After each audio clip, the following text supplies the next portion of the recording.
নতুন এটা ভিডিঅ'লৈ সকলোকে স্বাগতম জনাইছো। আজি বহুত দিনৰ মূৰত আকৌ এটা ৰেচিপি লৈ আহিছো। বহুত দিন ভিডিঅ' দিয়া নাই ইউটিউবত আৰু আপোনালোকেও কৈ আছে ভিডিঅ' কিয় নাই কে।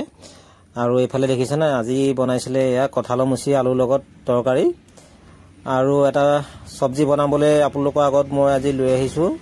আৰু যদি ভিডিঅ'টো ভাল লাগে লাইক কমেন্ট শেয়াৰ সাবস্ক্ৰাইব কৰিব, শেয়াৰ কৰিব আৰু মোৰ চেনেলটো খুব সোনকালে সাবস্ক্ৰাইব কৰিব আপোনালোকে।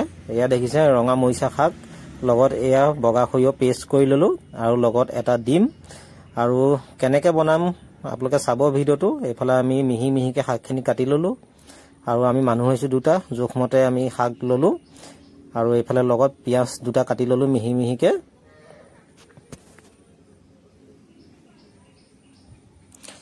এইফালে মানুহগৰাকীয়ে পিয়াজ কাটি আছে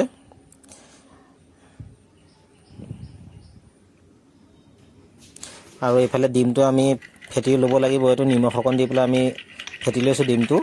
আৰু ডিমটো কেনেকৈ ক'ত দিম আপোনালোকে চাই থাকিব খালি ভিডিঅ'টো। মৰিচা শাকৰ লগত ডিম দি খাইছে না আপোনালোকে জনাব, যদি নাই খোৱা এনেকৈ বনাই খাব। প্ৰথমে টাৱাখনত তেল অকণ দি ল'লোঁ আৰু টাৱাখন অলপ ঘূৰাই দিছোঁ, তেলটো যাতে গোটেই টাৱাখনত লাগে আৰু ভালদৰে গৰম হ'বৰ কাৰণে আমি গেছৰ ওপৰত আকৌ টাৱাখন দি দিম। এইফালে টাৱা গৰম হৈ গ'ল আৰু আমি ডিমটো ফেটি লোৱা ডিমটো আমি এইফালে দি দিলোঁ। এইটো যেনেকৈ আমলেট বনায় তেনেকৈয়ে বনাব লাগিব, ইয়াত বেছি একো দিব দৰকাৰ নাই। নিমখ আৰু ইয়াত ডিমটো দি ফেটি দিছোঁ আৰু ধুনীয়াকৈ ফুলি আহিলে আৰু ভালদৰে লুটিয়াই ল'লোঁ। আপোনালোকে ভালদৰে লুটিয়াব যাতে ভাগি ছিগি নাযায় ডিমটো, কাৰণ ইয়াৰ এটা বিশেষ কাম আছে, সেইটো কাৰণে এনেকৈ আমি ৰোল বনাই ল'লোঁ। আমলেটটো এনেকৈ ৰোল কৰি থৈ দিব লাগিব ছাইডকৈ যাতে ভাগি নাযায়। এইটো আমি থৈ দিলোঁ ছাইডকৈ আৰু এতিয়া আমি কেৰাহীত আকৌ তেল দিলোঁ। তেলখিনি ভালদৰে গৰম হ'বলৈ দিয়াৰ পাছত আমি জলকীয়া এটা আৰু কাটি লোৱা পিঁয়াজ দুটা দি দিলোঁ। এইখিনি ভালদৰে ভাজিব লাগিব। এইখিনি ভাজি হোৱাৰ পাছতে লগত অকণমান হালধি জোখমতে,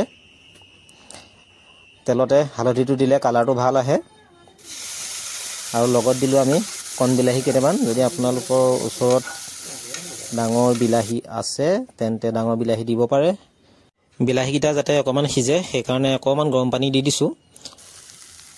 আৰু এতিয়া দিম আমি কাটি লোৱা এইটো মৰিচা শাকখিনি, ৰঙা মৰিচা শাক।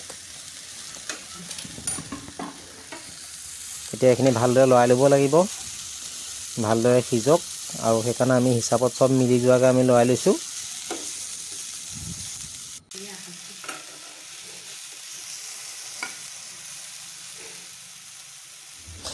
80% গোটেই শাকখিনি সিজি গৈছে। এয়া দেখিছে কি ধুনীয়াকৈ সিজি গৈছে। এতিয়া আমি নিমখ কণ দিম। নিমখখিনি আগতে দিলে দিগদাৰ হয়, মানে পিছত যেতিয়া পাচলিখিনি শুকাই যায় তেতিয়া জোখমতে দিবলৈ ভাল হয়। এতিয়া আমি এইখিনি লৰাই দিম, নিমখখিনি যাতে ভালদৰে মিহলি হৈ যায়। আৰু নিমখটো সদায় জোখমতে দিব। আৰু এইখিনি আমি পিচি লোৱা আমি যিখিনি বগা সৰিয়হ পেষ্ট আছিলে সেইখিনি দি দিলোঁ। জোখমতে আপোনালোকে লৈ ল'ব বগা সৰিয়হ পেষ্টখিনি কেনেকৈ কিমান জোখত দিয়ে শাকখিনি অনুযায়ী। এইফালে দেখিছে কি ধুনীয়া হৈছে দেখিবলৈ আৰু খুব ধুনীয়া এটা গোন্ধ ওলাইছে। আৰু এয়া আমি যিটো আমলেট কৰি থৈছিলোঁ সেই আমলেটটো আমি এনেকৈ কাটি ল'লোঁ সৰু সৰু স্লাইচ কৰি। এইখিনি আমি কাটি ল'ম এতিয়া। আৰু এইখিনি কিহত দিম আপোনালোকে চাই থাকিব খালি ভিডিঅ'টো শেষলৈকে। আৰু লাইক কমেণ্ট শ্বেয়াৰ ছাবস্ক্ৰাইব কৰিবলৈ নাপাহৰিব আৰু ভিডিঅ'টো শ্বেয়াৰো কৰিব যিমান পাৰে যদি ভাল লাগিছে। আৰু যিসকল মানুহে শাক খাবলৈ বেয়া পায় এনেদৰে বনাই খাই চাবচোন, বহুত ধুনীয়া লাগে, বহুত সুন্দৰ টেষ্ট। এতিয়া আমি কাটি লোৱা এই ডিমখিনি আমি ইয়াত দি দিলোঁ। এতিয়া আমলেটটো আমি ইয়াত ধুনীয়াকৈ মিলাই দিম। এটা সুন্দৰ সোৱাদ হ'ব এইখিনি চব্জি। আপোনালোকে বনাই খাই চাব আৰু খাই পেলাই মোৰ ভিডিঅ'ৰ তলত কমেণ্ট কৰিব ভাল লাগিল নে বেয়া লাগিলে। নিশ্চয় ভাল লাগিব। এইখিনি দেখিছে আমাৰ অলৰেডি চব্জি হৈ গৈছে আৰু হ'ব সময়ত লাষ্টত আমি অকণমান মছলা মাৰি দিছোঁ, গৰম মছলা। আপোনালোকে জ্বলা খাওঁ বুলি যদি ভাবে জ্বলা দিব পাৰে, মই জ্বলা নাই দিয়া, একদম চিম্পুলকৈ বনাইছোঁ। জিৰা গুড়ি দিওঁ বুলি ক'লে জিৰা গুড়ি দিব পাৰে। এয়া দেখিছে কি ধুনীয়াকৈ হৈ গ'ল আমাৰ চব্জি, মৰিচা শাকৰ লগত ডিমৰ চব্জি। আৰু এইফালে আমাৰ কঁঠালৰ মুচি, এইটো প্ৰথম খাইছোঁ এইবাৰ, আৰু লগত ভাত।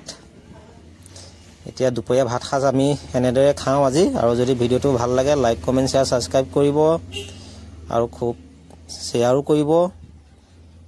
এতিয়া প্ৰথম আমি চব্জিটোৱে ভাত কেইটামান খাই চাওঁ, চব্জিটো টেষ্ট কৰোঁ কেনেকুৱা হৈছে। খুব সুন্দৰ টেষ্ট হৈছে আপোনালোকে বনাই খাই চাব এতিয়া প্ৰথম সুদা ভাত কেইটামানৰ লগত অকমান সবজি মিলাই খাই চাও সঁচাই খুব ধুনীয়া এটা টেষ্ট হৈছে আৰু আপোনালোকে লৰা চলিয়ে যদি ঘৰত শাক খাবলৈ বেয়া পায় তেতিয়া হলে এনেকে বনাই খুৱাই চাবচোন খাই নে নাখায়